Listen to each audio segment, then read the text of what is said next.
when my wife, Emily, wheeled her suitcase into the hallway that Friday morning. She gave me the same smile she always did when leaving for one of her work events. Bright but rehearsed, the kind of smile that never quite touched her eyes. "This one's in Asheville," she said casually, brushing a lock of auburn hair behind her ear. "Just a weekend retreat. Lots of breakout sessions, networking, that sort of thing." I nodded, kissed her cheek, and helped her load the bag into the back of her car. The suitcase looked too big for a weekend trip, but I told myself not to be paranoid. She hugged me quickly, promised to text when she got to the hotel, and then drove away. I stood at the curb longer than I should have, the exhaust still hanging in the cool autumn air, watching the red glow of her taillights disappear down the street. Something felt off. It wasn't the first time Emily had gone on business trips. In fact, her job as a project manager for a design firm seemed to demand them more often lately. What gnawed at me wasn't the trip itself, but the little details. The way she double-checked her phone messages before leaving. The way she'd avoided my eyes when I asked what time she'd be back on Sunday. The way she'd been distant the last few months. I went inside, poured myself another coffee, and tried to shake the feeling. Maybe I was just imagining things. Maybe work stress was pulling her away, and I was projecting. But by late afternoon, my phone buzzed with a text that made the knot in my stomach twist tighter. "Made it here fine. Long drive. Settling in. Love you." No photo of the hotel room. No snapshot of the view. Nothing to prove she was where she claimed. Normally, she'd send me at least one picture without me asking. This time, nothing.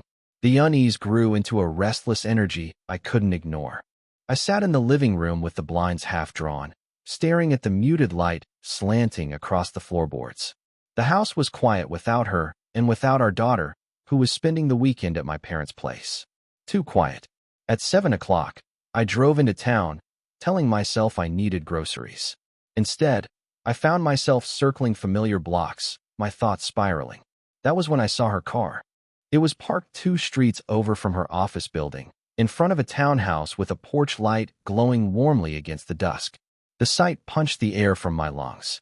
I slowed down, craning my neck as I passed. No mistake, the license plate, the dent near the rear fender, all of it hers.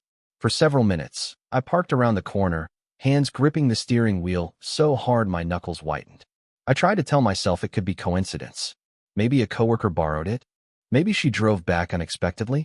But the suitcase should have been with her in Asheville. Why would her car be sitting here, less than 20 minutes from our own house? I waited. The townhouse curtains glowed, shadows moving faintly inside. A man's silhouette passed across the window once, tall and broad. My chest tightened.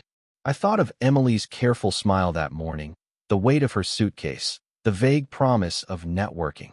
I drove home before I did something reckless. But sleep was impossible. I lay awake staring at the ceiling, every creak of the house sounding like an accusation. My thoughts raced through every moment of our marriage. Our first apartment, the birth of our daughter, lazy Sunday mornings with pancakes and coffee, and the possibility that it all might be unraveling because of one lie. By Saturday morning, I couldn't sit still any longer. I told myself I only needed certainty, that I wouldn't act without proof. So I drove back. The car was still there, now coated with a sheen of dew. I parked further away and walked the neighborhood like I belonged, keeping my distance, but watching. Hours passed. People came and went. Children rode bikes down the sidewalk. Neighbors carried groceries. Then, just after noon, the front door of the townhouse opened. Emily stepped out. She wasn't in business attire. She wore jeans and a sweatshirt, her hair tied back casually, as if she'd just rolled out of bed. My heart slammed against my ribs. She laughed at something, at someone, still inside, before closing the door gently behind her. I ducked behind a car, trembling, while rising in my throat. She pulled her phone out, glanced around briefly, then walked to her car. She never once looked toward Asheville. Never once acted like she was 200 miles away on a corporate retreat. I stayed hidden until she drove off. The rest of Saturday passed in a blur. My head felt like it was full of broken glass. Questions tore through me. Who was he? How long had it been going on? Was this the first time, or just the first time I'd caught her? I thought about following her, but fear of being seen kept me back. That night, I opened her laptop, something I had never done before in our marriage. Nothing. Cleared browser history, empty folders. She was careful. Too careful. By Sunday morning, I was raw with exhaustion and anger. I drove back to the townhouse one more time, compelled by some masochistic need to know.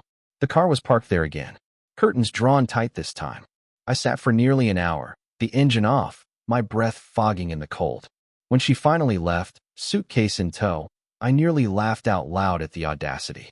She had the bag with her, as if she'd just checked out of some Asheville hotel. She looked tired but oddly satisfied, as if her retreat had been a success. I followed her at a distance. She drove straight home. No detour, no hotel parking lot, nothing to back up her story. She came inside with the same casual smile, dropped the suitcase by the door, and called out, "I'm home," as if the whole weekend had been exactly what she said it was. I stood in the kitchen, gripping the counter until my hands hurt, forcing myself to breathe evenly. She kissed me lightly, mentioned the drive back, and began unpacking. I watched as she pulled out neatly folded clothes that smelled faintly of laundry detergent, not of travel. The bag was too neat, too curated, as though she had repacked it deliberately before walking through the door. Later that night, when she fell asleep beside me, her breathing steady and calm, I lay awake staring at the ceiling again. My world had tilted. I had proof she never left town, proof she was lying, but not yet the whole truth. And as I listened to the rhythm of her breaths in the darkness, I realized I couldn't just confront her without more. I needed to know everything. The only question was, how far was I willing to go to uncover it? Sleep became a foreign country I could no longer travel to. Every time I closed my eyes, I saw her stepping out of that townhouse in jeans and a sweatshirt, smiling at someone unseen inside. Every sound in our house, every breath she drew beside me in bed, felt like a performance designed to lull me into complacency. By Monday morning, I had made up my mind. I wasn't going to sit in the dark wondering, not anymore. I wanted facts, cold, unshakable facts that could strip away the lies. At work, I stared blankly at spreadsheets for hours, numbers blurring until they meant nothing. My coworkers probably thought I was sick. In a way, I was. A sickness of suspicion had rooted itself deep inside me, and there was no cure except truth. During lunch, I drove across town and into the kind of strip mall where no one ever looks twice at who comes or goes. Inside a nondescript electronics store, I bought 2 small cameras, each no larger than the cap of a pen, along with voice recorders that could slip under a seat or into a pocket. The clerk bagged them casually, unaware of how heavy the purchase felt in my hands. Back home that evening, while Emily showered, I installed one of the cameras in our living room clock and another in the corner of our bedroom, hidden in a fake smoke detector I had mounted the week before for safety. My hands trembled as I screwed it in place. The act felt treasonous, but so did her lies. That night, we had dinner together like nothing was wrong. She told me about long presentations and team-building exercises, spinning a tapestry of falsehoods with such calm precision that I almost admired the craftsmanship. I nodded, smiled, even asked follow-up questions. Inside, my mind was screaming. Later, when she went to bed, I slipped out to the garage and planted a voice recorder under the driver's seat of her car. I crouched there for a long moment afterward, listening to the faint hum of the streetlights, wondering when exactly my marriage had transformed into something that required surveillance equipment. The next day, while she worked late, I retrieved the memory cards from the cameras. My hands shook as I loaded them into my laptop. Hours of footage unspooled, nothing but silence, her moving through the house, checking her phone, eating dinner. Normal life. Until Friday evening. The bedroom camera caught her entering with her phone, then pulling a second one from her purse. A slim, black device I had never seen before. She hid it inside the lining of her closet, behind a box of old winter clothes. Then she changed into lingerie I didn't even know she owned. Something sheer, black, and cut low. She stood before the mirror for a long moment, almost like she was practicing. Then she snapped a photo of herself, tilted her head, smiled faintly, and typed something into the hidden phone. The image of her, my wife, the mother of our child, posing for someone else made my stomach twist. I clicked pause and sat frozen, staring at her face caught in the still frame. The smile that had once been mine alone now offered to someone else. I needed that second phone. Saturday morning, she announced she was going out for groceries. The moment her car backed out of the driveway, I moved.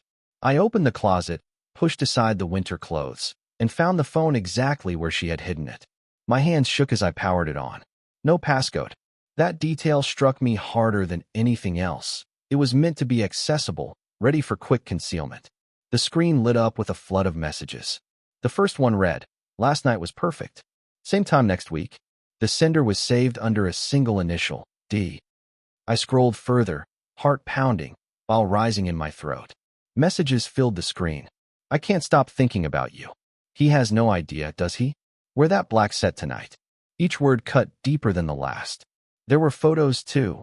Some of her, others cropped tightly to show pieces of a man's body, never his face. He was careful, just as careful as she was. I shoved the phone back into its hiding place before she returned, my pulse hammering in my ears. The rest of the weekend, I couldn't look at her without seeing those words, those images. Every laugh, every brush of her hand against mine felt contaminated. By Monday morning, I had reached a decision. I wasn't going to confront her yet. Not until I knew who Dee was. Not until I could put a name and a face to the ghost haunting our marriage. So I hired someone. The investigator's office was tucked between a laundromat and a tax service, the kind of place you'd never notice unless you were looking for it. His name was Harris. Middle-aged, thinning hair, the weary eyes of a man who had seen too much. I slid a photo of Emily across his desk. I need to know where she goes, who she meets, everything. He studied the picture, then looked at me. "You sure you want this?" I thought of the messages, the hidden phone, the suitcase she carried like a prop in her little play. "I'm sure." Harris nodded once, jotting down notes. "Give me a week." Those 7 days stretched like an eternity. I went through the motions of life, pretending to be normal while inside I was fraying apart. Emily carried on her act with flawless ease. Kisses before work, texts about errands, casual complaints about traffic. She even curled up beside me on the couch to watch a movie, her head against my shoulder, while her secret phone buzzed silently in the closet upstairs. Every touch felt like fire on my skin. Every smile felt like mockery. Then, Friday evening, Harris called. His voice was low, measured, almost cautious. "I've got something for you. You might want to sit down." I gripped the phone tighter. "Tell me." She didn't go to Asheville last weekend. She spent both nights at a townhouse on Oak Ridge Avenue. The man's name is Daniel Carter. Divorced. Works as a financial advisor downtown. They've been meeting regularly for at least 2 months, maybe longer. The room tilted around me. Daniel Carter. A name to put to the shadow. A flesh and blood man sharing what was supposed to be mine. Harris paused before continuing. "I have photos. You'll want to see them yourself." I sat in silence, staring at the wall, my mind roaring with static.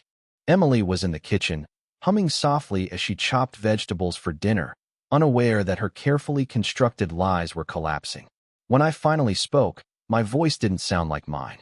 "Send me everything." That night, after Emily fell asleep, I opened Harris's email.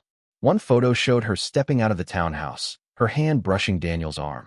Another showed them kissing on the porch, his hand pressed against the small of her back. Proof. Irrefutable. I closed the laptop slowly. The images burned into my vision.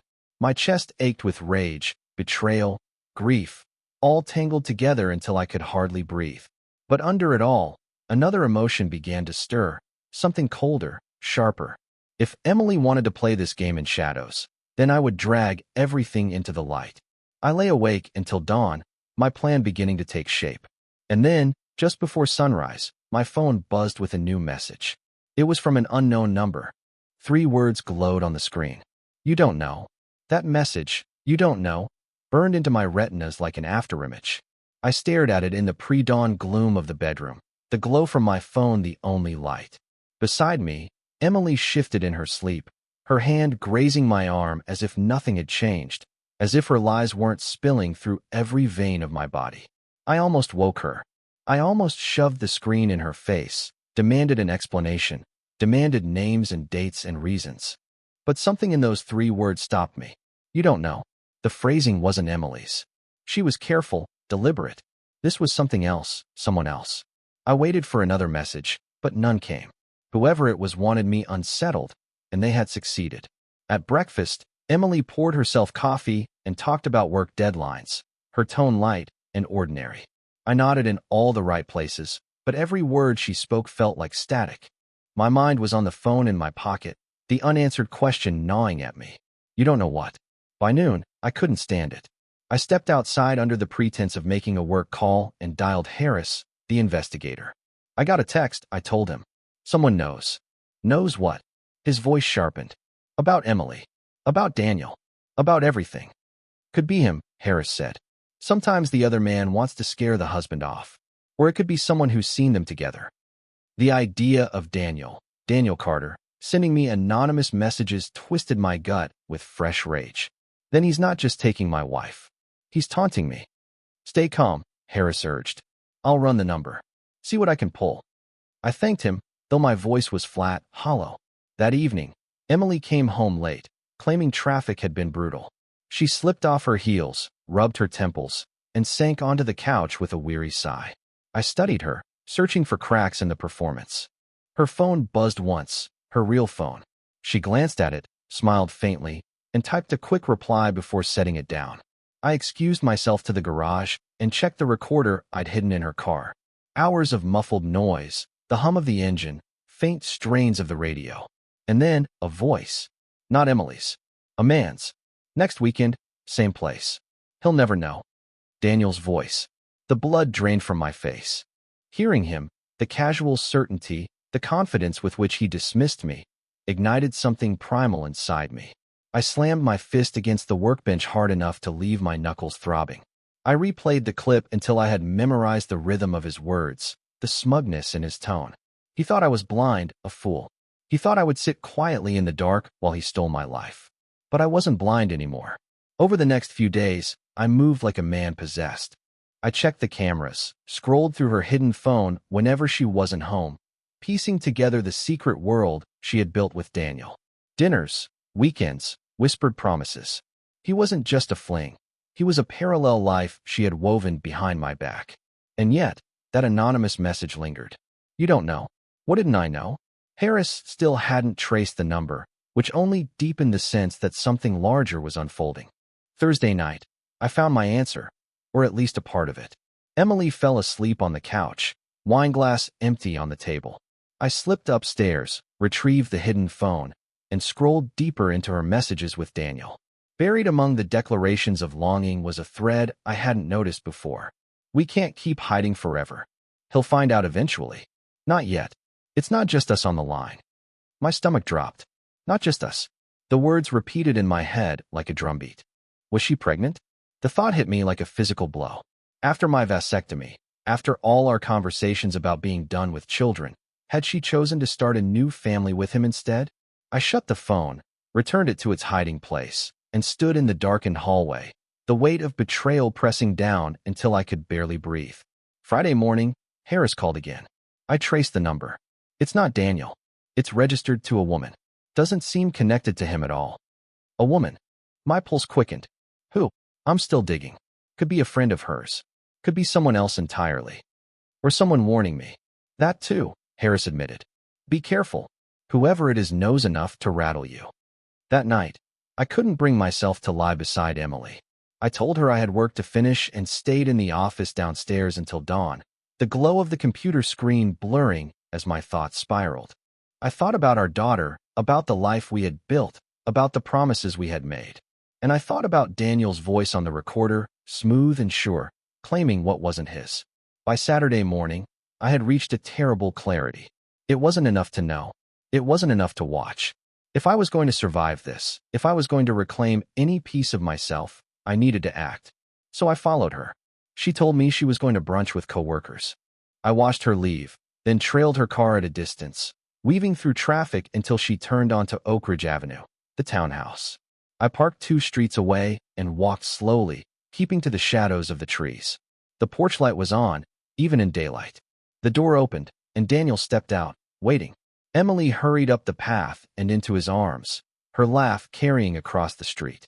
My vision tunneled. I gripped the fence post beside me so hard I thought it would snap.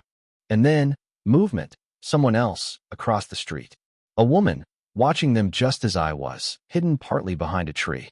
She lifted her phone, snapped a photo, and slipped away before I could move. My breath caught. The anonymous messenger. I turned to follow, but by the time I reached the corner, she was gone.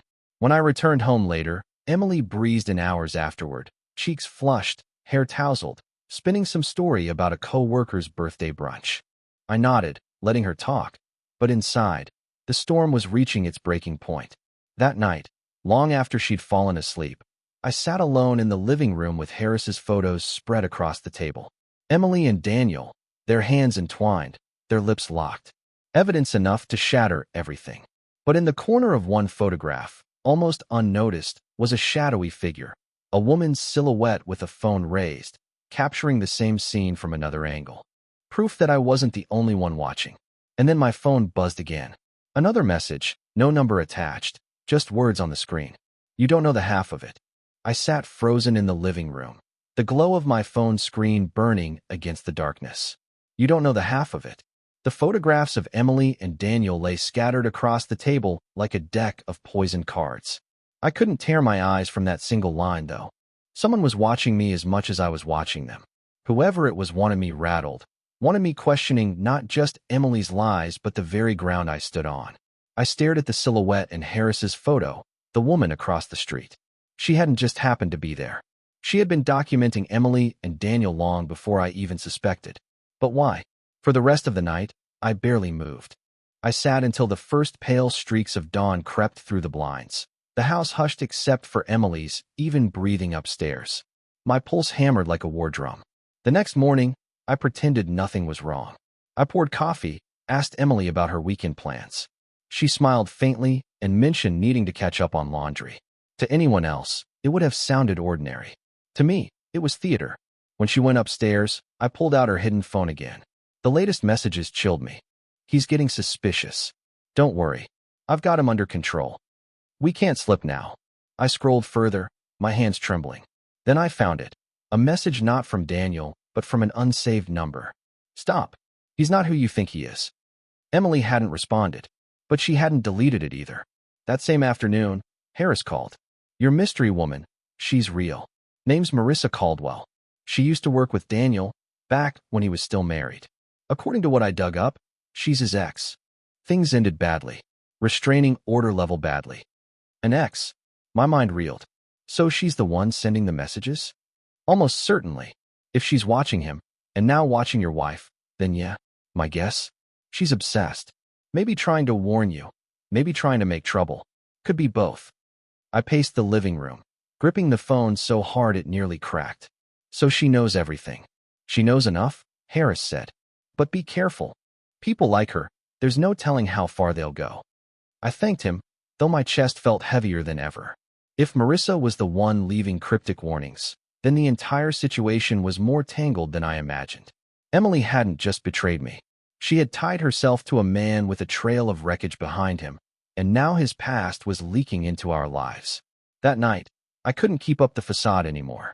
Emily slipped into bed beside me, her hair damp from the shower, smelling faintly of lavender. I stared at the ceiling, fists clenched. What's wrong? She asked softly. I almost told her everything. Almost threw Harris's photos onto the bed and demanded the truth. But then I remembered Marissa's message. You don't know the half of it. What if there was more? What if confronting her now only closed the door on answers I desperately needed? I swallowed my rage and forced a small smile. Just work stress. She kissed my cheek and whispered, don't let it eat you alive. Then she turned away and drifted to sleep, leaving me alone in the dark with my thoughts. 2 days later, I saw Marissa for the first time. Emily said she was working late, so I drove toward Oak Ridge Avenue again, the way a tongue returns to a sore tooth. Her car was there, predictably.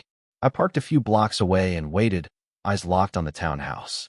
That's when I spotted her, Marissa, a slim woman with dark hair pulled into a severe bun, leaning against a lamppost with a cigarette in hand. She wasn't watching casually. She was studying the townhouse like a hawk stalking prey. I almost stepped out, almost introduced myself, demanded to know why she was dragging me into this. But before I could, she lifted her phone, snapped a photo of Emily and Daniel embracing on the porch, and walked briskly away into the shadows. I sat there, paralyzed. She was documenting everything, building her own archive of betrayal. For what? Revenge? Leverage? Or was she trying, in her twisted way, to help me? By the time I started the car to follow, she was gone. That night, another message arrived. If you think she lied about Asheville, you should see where else she's been. Attached was a photo. Emily, unmistakably Emily, stepping out of a downtown hotel. I'd never seen her enter before, her hand brushing Daniel's as they laughed together. The timestamp was from 3 weeks ago, long before the so-called retreat. I stared at the image until my eyes blurred, until my hands ached from gripping the phone. Emily was building an entire second life, and I had only glimpsed fragments. The rage that surged through me was no longer chaotic. It was cold, clear, sharp as glass. I wasn't going to sit on the sidelines anymore, piecing together scraps. I was going to end this performance she had staged at my expense. But first, I needed to see her with my own eyes. No cameras, no investigators, no anonymous messengers. I needed to witness the betrayal in real time. So I waited. The following Saturday, she announced another work dinner. I kissed her goodbye, watched her car roll down the street, and then followed. My heart hammered with each turn, my headlights dimmed, my body wound tight as a wire. She drove across town, into the city, weaving through streets I barely recognized. Finally, she pulled into the underground garage of a sleek hotel. I parked down the block, my pulse roaring in my ears.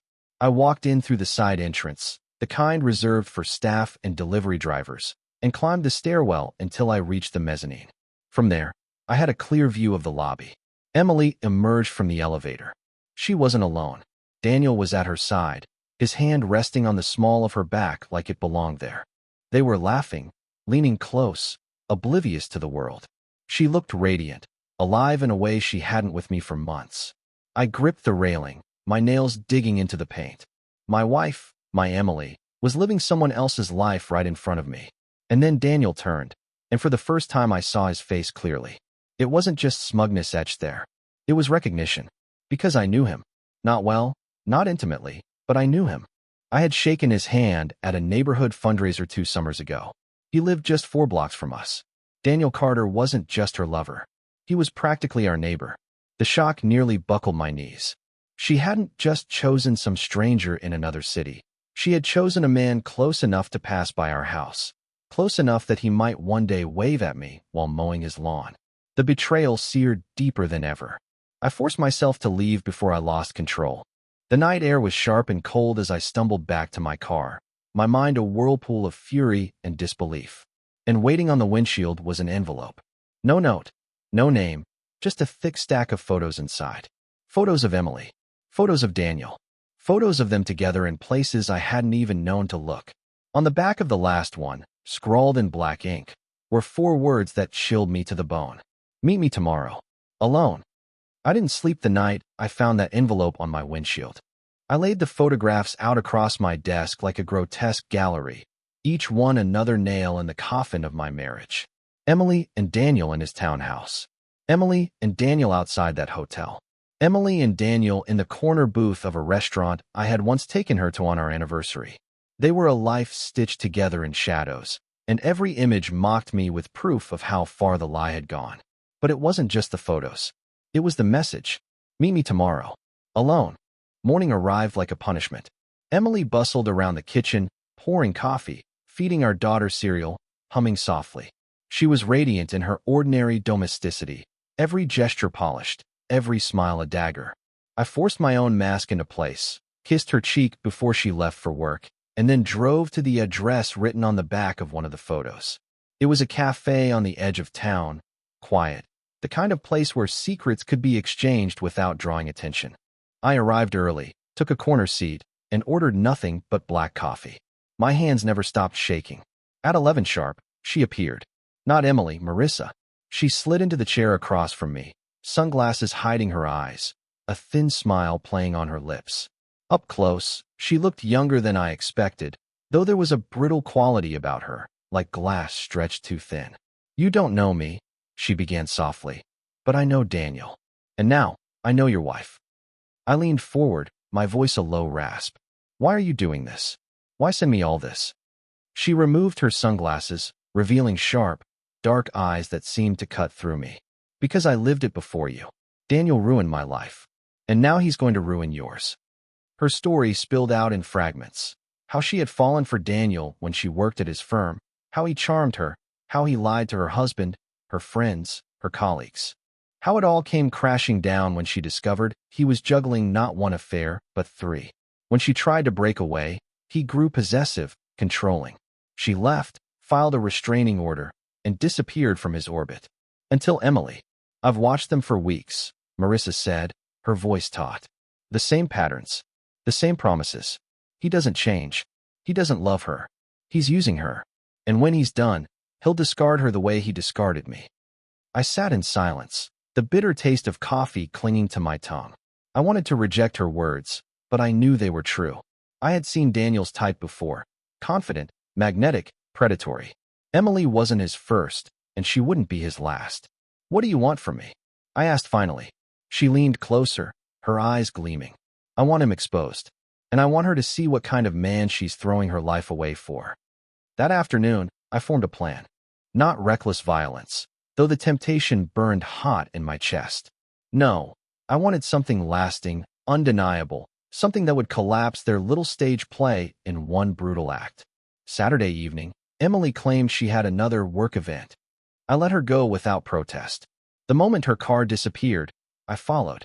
Predictably, she drove to Daniel's townhouse. Marissa was already waiting across the street in her car, camera in hand. We exchanged a wordless nod. When Emily stepped inside, I gave her 20 minutes. Long enough for her to feel safe, long enough for her to sink into the illusion she had built. Then I walked up to the porch, my heart hammering, and rang the bell. Daniel opened the door. He froze when he saw me. Behind him, Emily appeared, her face blanching as though she had seen a ghost. "Hello, darling," I said quietly. The silence that followed was thick enough to choke on. Emily stammered. What? What are you? Save it, I cut in. I know everything. Every lie. Every weekend. Every text. Daniel tried to speak, but I stepped past him into the living room. My phone was already recording. Go on, I said. Tell me how long it's been. Or should I play the clips of your car? The videos of you sneaking into hotels? The photos Marissa's been collecting? Emily's knees seemed to give way beneath her. She sank onto the couch, her hands trembling. It wasn't supposed to. No, I snapped. It never is. Marissa appeared in the doorway then, her camera raised. She began snapping photo after photo, each flash searing the scene into permanence. Emily cowering, Daniel gaping, me standing in the center like a witness at a trial. You think you're special? Marissa said, her voice cold as steel. He told me the same things. Told 3 other women too. You're just another performance. Emily's face crumpled, but I felt no sympathy. Not anymore. I turned to Daniel. You don't get to hide behind shadows anymore. You've dragged my marriage into the mud, and now the whole world is going to see it. I uploaded the photos to a shared folder, attached Harris's evidence, and hit send, straight to Emily's parents, to her boss at the firm, to our closest friends. It was messy. It was cruel. But it was final. Emily sobbed, pleading, but I couldn't hear her anymore. I walked out of that townhouse with my head high, the autumn air slicing against my face like a baptism. The days that followed were chaos. Emily begged for forgiveness, called me at all hours, left messages I never returned. Daniel disappeared from town, his reputation shredded by Marissa's relentless exposure. Our daughter became my focus, my anchor. I explained what I could in careful, gentle words, sparing her the ugliest details. She clung to me tighter than ever, and I knew I had to stay strong for her. The divorce papers came quickly. I didn't fight for the house. It felt poisoned, but I secured full custody. Emily was left with the hollow echo of her choices, a life in ruins with the man she'd gambled everything for already gone. One evening, weeks later, I stood alone on the porch of my new place, the quiet hum of the neighborhood settling around me. The ache of betrayal was still there, a scar that would never fade entirely.